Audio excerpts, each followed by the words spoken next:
Hi ha silencis que no maten, però n'hi ha d'altres que despullen. L'evitatiu no ho sap encara, però està a punt de conèixer el silenci més perillós de tots, el silenci d'una persona empàtica quan decideix deixar d'intentar-ho. Ja sabeu, tot comença amb calma. L'evitatiu creu que l'empàtic sempre hi serà, pacient, comprensiu, infinitament tolerant, i durant molt de temps és cert. Però un dia alguna cosa canvia, l'empàtic deixa de salvar i l'altre comença a salvar-se a si mateix. És un moviment silenciós, gairebé imperceptible, però per l'evitatiu és com perdre l'aire, perquè quan un empàtic es desconnecta no és ràbia, és indiferència. I no hi ha res més devastador per a algú que viu del control emocional. Els evitatius prosperen en el desequilibri, mantenen el poder fent ballar els altres entre la incertesa i la necessitat.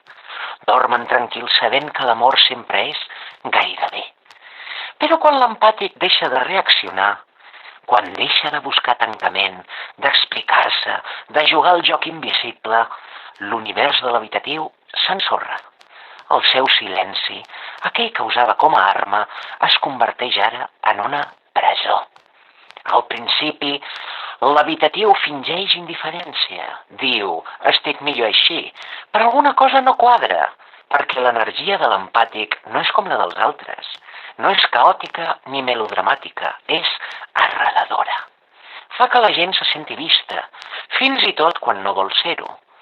Quan aquesta presència desapareix, el silenci es torna massa sorollós i la soledat massa buida. L'empàtic no només sent profundament, entén profundament. Sap que la retirada de l'evitatiu no és rebuig, és por. I quan deixa de personalitzar aquest comportament, quan deixa d'intentar curar el que fuig, es torna intocable, perdoneu.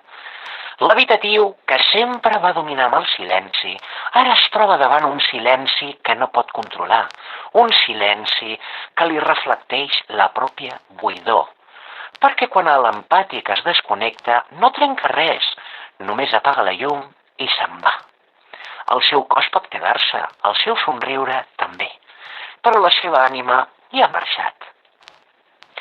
L'evitatiu descobrirà massa tard que aquell silenci no era càstig, era pau, i que la seva ferida més profunda, la por de no ser volgut, ara ressona dins dels seus propis murs, perquè l'empàtic no només l'estimava, el sostenia, i ara, sense ell, l'evitatiu s'ha d'enfrontar a si mateix. Heu d'entendre que l'empàtic no fuig per fredor, se'n va per claredat, perquè entén que estimar no és abandonar-se i que a vegades la forma més pura d'amor és caminar lluny, sense odi, per respecte propi, perquè continuar donant amor a qui tem l'amor és com regar una pedra. I quan l'empàtic finalment aprèn això, quan es retorna a si mateix tot allò que havia lliurat, esdevé indeturable. I així, amics meus, s'acaba la dansa. No hi ha vencedors ni vençuts, només dues ànimes que finalment han après. Una, que el control no és amor. L'altra, que la pau no es negocia.